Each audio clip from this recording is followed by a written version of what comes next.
So I'd like to welcome our panel.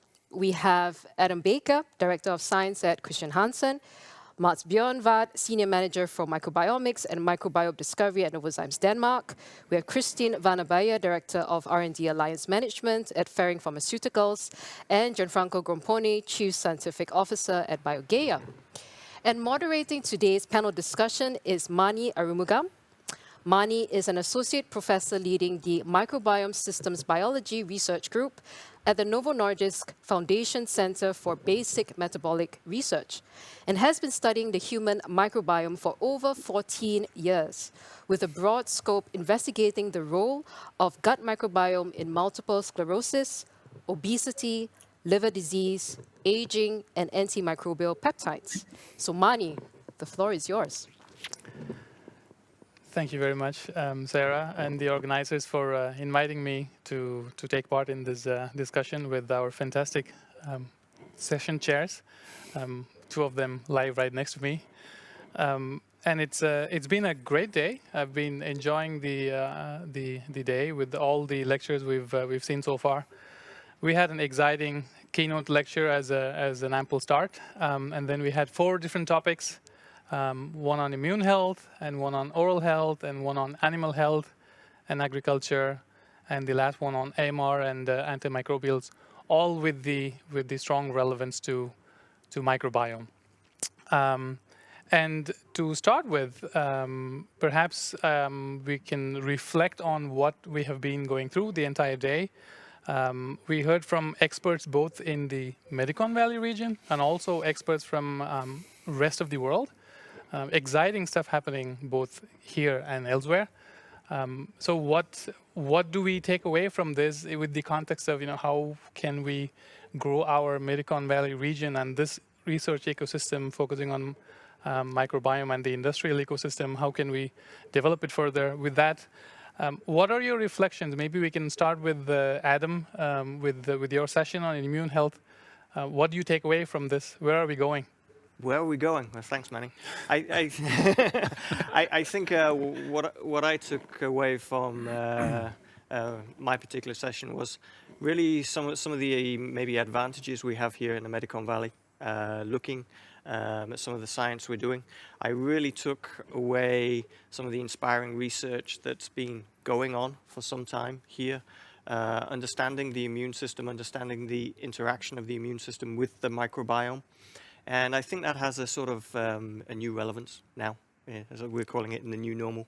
And some of the research that was being presented by Jakob and Daniel and Asa, that really we're starting to think about how interactions are going on with the immune system, how we can communicate with the immune system through the microbiome, and even going further than that, the understanding of, we're talking about vaccines at the moment. We're understanding these and these types of reflections. So I think actually I was really taking home what an exciting time it is. It's already exciting, the immune and microbiome, but it adds an added relevance at the moment. Talking about the advantages and maybe the unique selling points of our region, especially the talks in your session used cohorts to come up with amazing conclusions. Do you have any reflections on how uniquely positioned we are, or do we still have scope to improve? What do you think about our cohorts in this region? Yeah, I think it's a real advantage. You heard about it directly in some of the talks, some of the incredibly powerful clinical cohorts that we use in Denmark or in Scandinavia. The use of CPR numbers, these numbers that you can track all data sets, all the information about a person. I think it was even brought up by Thomas Gunlund, talking in from Boston, actually mentioning that this is something we need to almost advertise to the rest of the world. It's an incredibly powerful tool. You saw it being used. I was having discussions over lunch about further data sets we could use. There's companies starting up to try and coordinate these clinical trials and the data sets that are being used. These are all unique advantages in the Medicon Valley region, and I think really that for me is absolutely an incredibly powerful set of or not a set of skills, but an advantage we have here, and we need to use it. When we're talking about microbiome, when we're talking about immune function, we're talking about incredibly complicated science and data sets, and I think that's where we start to go. And what we need also is data companies, data analysis, data studies, these types of things, how we can bring all this data together. But from the clinical point of view, fantastic advantages that we have these here. Maybe I will take a lead from what you just said and talk about data. Mads, you mentioned when you presented the objectives and the program from Novozymes on furthering microbiome research, you have just acquired a data company. And you actually highlighted that there must be a reason. What's up with data and microbiome research, and what are your reflections on that? Yes, definitely. So we didn't acquire the whole company. We acquired a strong team of data scientists and then the data technology platform. But yes, why do we do that? Because we need the power of handling a lot of data, getting it structured, and so we can feed it into a system and do proper data analysis, and also make it available for our scientists across the company so they can access the data from microbiomic studies, multi-omic studies, and animal trials, the performance data, and the data related, the metadata related to the microbiomics data. So we want to democratize that by having such a platform with skilled data scientists, and then we have our microbiomics experts, bioinformaticians, that can use and get easy access to the data we have, and that we can also absorb from academia and what is publicly available. So I think that's powerhouse to be able to handle large amount of data is going to be very important for our journey forward, definitely. And yeah. That's why we acquired part of Biota from San Diego, and of course it's situated in California. We have a department area in California and Davis, so this team will be engaged through Davis side, but will work globally, like we've learned to work under these conditions online. Everybody, and also talking about your session, where we also learned about the plant microbiome and how in just one leaf there might be 10 to the 8 to 10 to the 9 bacteria living, which is mind-boggling. What do you think, or the potential for the microbiome itself in a sustainable future? Because this is not something that we always think about. Microbiome always defaults to human microbiome and human health, but we don't think about microbiome in other contexts. And you took a full session focusing on non-human microbiome, which was great. What are your thoughts on what microbiome can do for a sustainable future? So trying to understand the complexity of the microbiome, if you look at a human gut, it's 1,000, 1,500, 2,000 different bacterial species. If you look at the soil, it's 10,000 or more. So it's a tenfold more complex. So that just speaks to that there's so many things to learn. What works in nature, and why does it work in some soils and some plants and not in others? So we need to dive into that to understand and learn from nature what compositions of microbes, what type of communities will stimulate crop yield or protect against pathogen attacks and so forth. So by studying these subpopulations of larger populations, I believe we can learn a lot, and that can drive us towards sustainable solutions that nature has invented. We just rediscover them and try to make them into sustainable products that can be put into use throughout the world. And I totally believe that biology and nature has the solutions. We just have to zoom in on it and find a way to find out why it works and how it works. But it's extremely complicated. Now we also have the phages, the virome, working with the microbiome, working with the genetics of the hosts. So it's getting more and more complex. So we really need smart, young and scientists who knows how to do deep learning, machine learning, and these type of approaches in order to decipher and actually make sense out of these chaotic data sets. And also the way Lars was explaining how they use deep learning in the plant microbiome research. Again, being a human microbiome researcher, I would think, oh, data science and microbiome, it's all about human microbiome research. But no, there's even bigger challenges that the data scientists would love to solve in other microbiomes, plant microbiome, which is, like you said, extremely complex. Rightfully, they are picking it up, and thanks to nice funding, they actually can dig deeper into all that. But hopefully, we will understand it better. I think now they are trying to catalog the microbes and their genes. I think in the human microbiome we started a little earlier, but we only had to focus on one species. We heard Lars talk about one plant species, but that's not the only plant species that we need to focus on. With the diversity of the plants that we need to focus on, how long do you think it is going to take us, or how do you think we can make progress solving the plant microbiome problem for hundreds, if not thousands, of plants? Oh, yeah, of course, we need to focus on the plants that are closest to our needs, and the needs globally could be rice, for example, that serves a purpose in the developing countries and emerging markets. That could be an important crop to study and support to get higher yields in more starving areas of the world. That could be one way to approach it. But also locally, we need more young people trained in the data science and the deep learning and that discipline. So I also think we need some focus on the universities and training, educating young people into this field, because we need more than we have today. So we cannot get enough. And I think if we want to stay on the map as a microbiomics-driven research, we also need to develop more young people who are skilled in the art of data science and complex deep learning and what have you. Yeah. We do have two more excellent session chairs that are joining us online. I want to talk to you, Christine, about AMR and antimicrobials and how microbiome research can help us solve the AMR problem. What are your reflections based on what we heard from the speakers and also your own experience?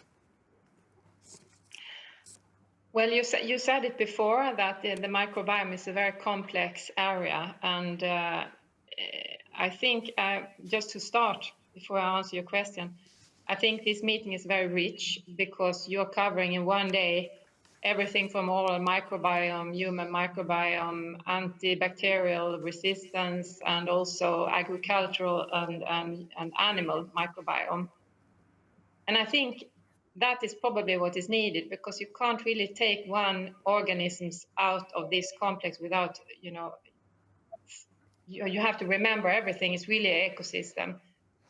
So I think, and for the antimicrobial resistance is evidently something that is very, very, it will be, we're already there, that we don't have antibiotics that can kill some pathogens.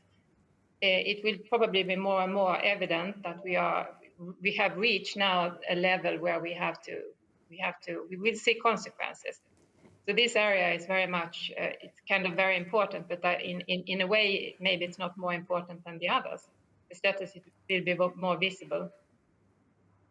And I think one more point on that is maybe not only, okay, we are using maybe too much antibiotics, more than we should do.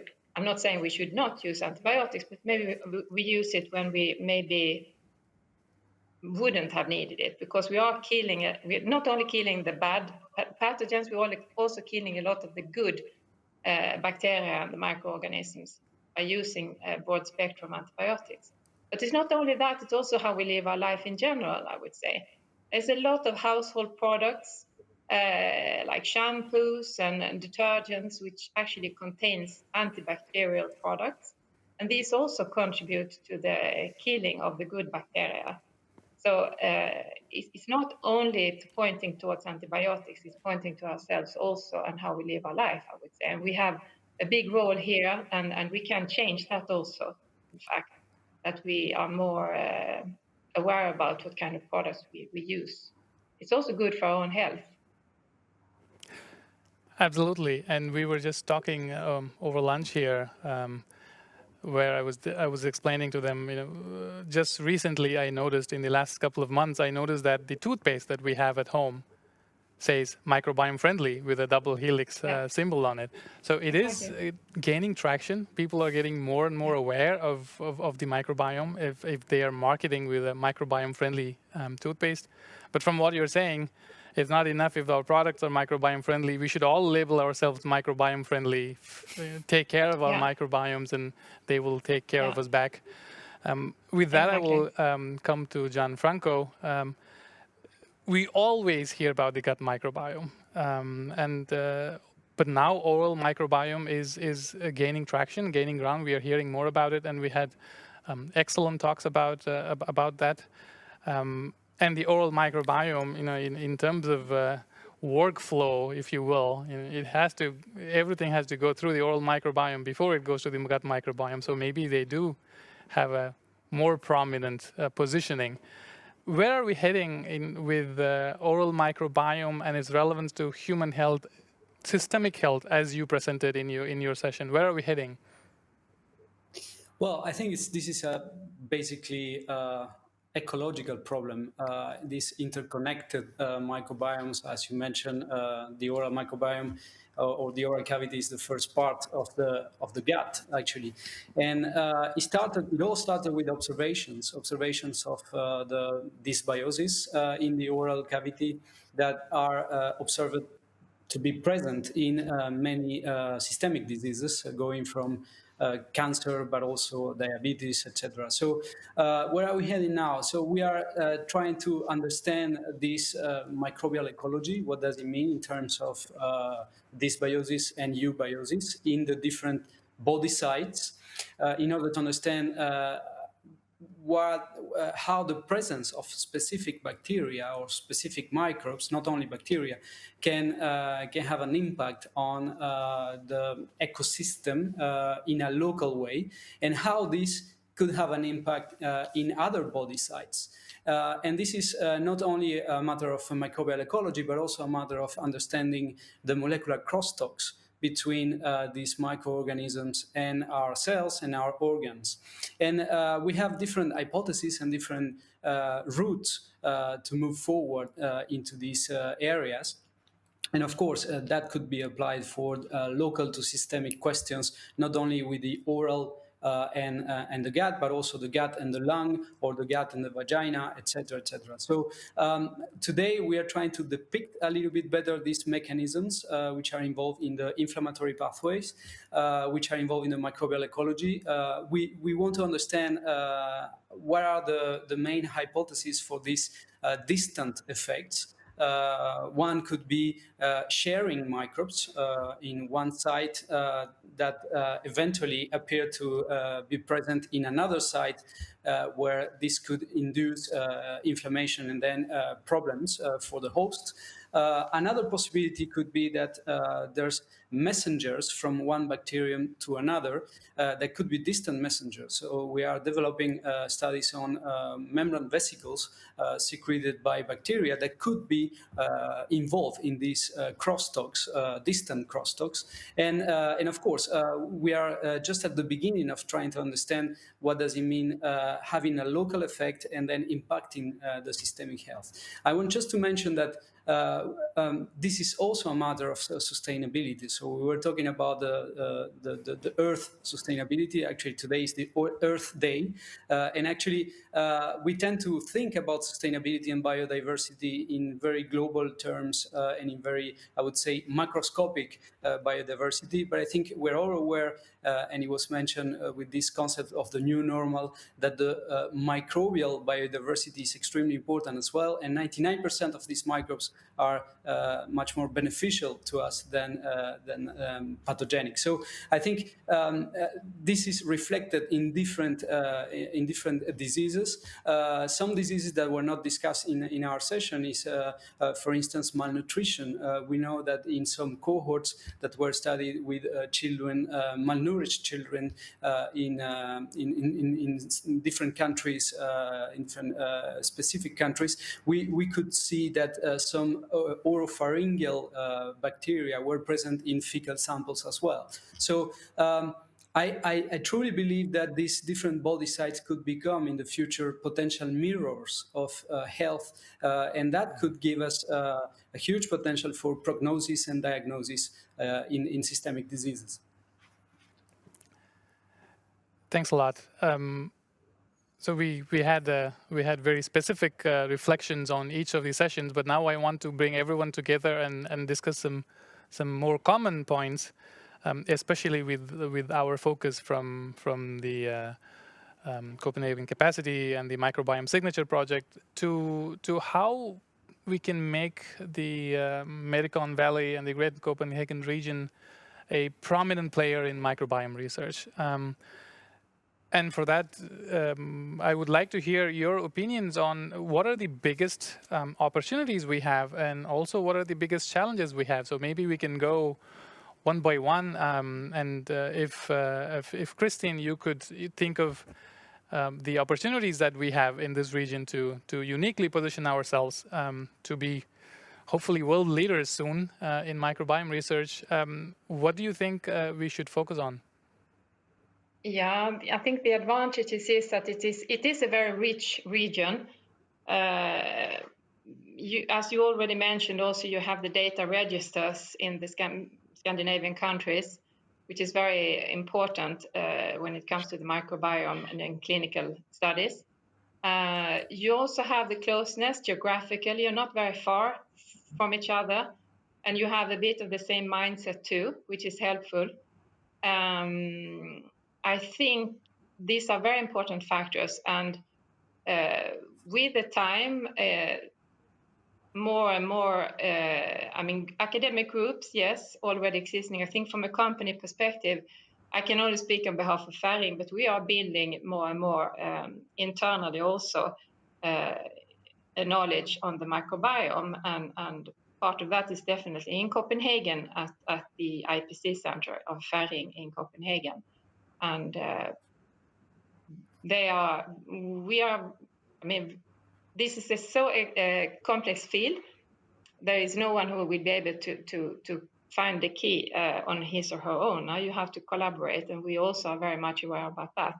So Ferring is definitely reaching out hands in the Copenhagen area. And we are already working together with clinical collaborators in some of the hospitals in Copenhagen. Adam, if I can pick your brain on what you think are the opportunities that we have. I think we've touched on many of them already. I think the interconnected, the closeness. It was actually touched on by Morten in his keynote this morning as well. I think some of the established maybe companies, industries, but then supporting as well around with the clinicals and research. I think I'd like to touch on one thing as well. I think we have some of the most sustainable companies and economies around this table, and on the things that we're actually doing very well, which is actually certainly from the Christian Hansen point of view, attracting to work. It's motivating. It's bringing in new talent that we actually take it so seriously. Sustainability, the environment, natural solutions. This is actually becoming a real sort of magnet, and I think that's for many of the companies and the research areas here. So that's maybe a slightly different take on it. But maybe Mats, we can switch gears and say, what could be the challenges that we still have, even though we are trying to progress in microbiome research field? There's still lots and lots of challenges, and if you could pick one that we need to solve immediately, what would that be? Yeah, I already mentioned the education of young people into data science and bioinformatics. We need way more than we have today at a high skill level. But then, of course, also, I might be wrong here, but to me, there's still a lot of data that is not available for all. So if we could come together and agree on what type of data can we actually share across companies and academia, so it's more accessible to everybody, because making the data more democratized available, more brains, more perspectives can jump into the data and make analysis and come up with new ideas that can be shared. So I think if we can come together and find a way to share data that is not proprietary, I think that would also benefit the whole region if we can find some way to actually establish such a sharing data setup. Being a systems biologist, I couldn't agree more. I definitely agree with you. I was also thinking about regulation being different for microbiome-derived products because they are breaking the traditional way of developing medicine, if you will. Maybe we can start with Gianfranco. What do you think? Is that a major challenge, or do you see that things are getting easier for microbiome research and translation? Well, I think you touch a critical point here, and this is probably one of the major challenges that we have for the future. We have a lot to do in terms of education of the regulatory bodies in order to empower them and also enroll them into this new area, because we are talking about translating this microbiome-driven science into something which is useful for people, into products. And as you said, we are breaking a little bit the boundaries of what pharma used to perform and do traditionally, and what nutrition and food used to produce naturally as well and traditionally. So we are a little bit in between by discovering new mechanisms, and the example of that is the live biotherapeutic products. And today we really need to at least clarify this position in order to move forward and translate this wonderful science into more dedicated products. So I think this is a crucial challenge in the future. And as a newcomer in the region, because as you know, I'm Italian and half Italian, half South American, I'm really impressed by how easy the interactions in the different actors and stakeholders of the microbiome science and innovation in the area, in the Copenhagen area, is done. So I think it's the perfect combination of structuring the data, the information we have, and open up for creativity, which is extremely important, specifically in these areas which are today a little bit blurry. But what is a major challenge is also a great opportunity, because it's to us to create the new clinical science behind that, the new stratification of cohorts, and the new, I would say, use of the right omics for the right question. We are almost running out of time, but I have one last point that I wanted to bring up. We've heard excellent talks, for example, from Paul Ross, where he talked about amazing work they do at the APC Microbiome Institute. And Christine, you mentioned that Ferring is involved in setting up a Center for Translational Microbiome Research. In the Medicon Valley region, we have great talent. We heard a lot of great talks from researchers from this region. We also have great ideas, because they all had excellent ideas that they are following. Are we missing a consolidation of many like-minded individuals under one roof, like the APC Microbiome Institute or the other microbiome centers in the world, or the consortium of microbiome centers in the world? Being a microbiome researcher, I would love to have an ecosystem like that. But perhaps maybe Christine, you can help us or explain this. What is your opinion on how this new institute or the Center for Microbiome Therapy, how did that transform the ecosystem of microbiome research in that region? Would an ingredient like that help accelerate our growth in this region as well? What are your thoughts on that? Yeah, I think it would. I mean, you get together to have a critical mass of people who work together. this Center for Translational Microbiome Research that I was mentioning was set up in 2016, and it's funded by Ferring, but with the aim to do basic research. And I'm sure you can, you just need the money to fund it. I think it's a good idea to do that in the Copenhagen region. You get together a critical mass of people, and it will. Of course, you have to connect it to someone to have ideas about what the aim should be and what kind of studies to include, etc. But I think it's a good idea. I don't know if there are already thoughts about it. I don't know either, maybe but you have. No, either, but those who are thinking about this, please move on with those plans and move ahead with those plans, because we would love to have developments like that. Maybe with that, we would thank the session chairs who were kind enough to participate in this discussion. Thank you for the fantastic discussion and your insights. And now I would pass it on to Sarah to take over.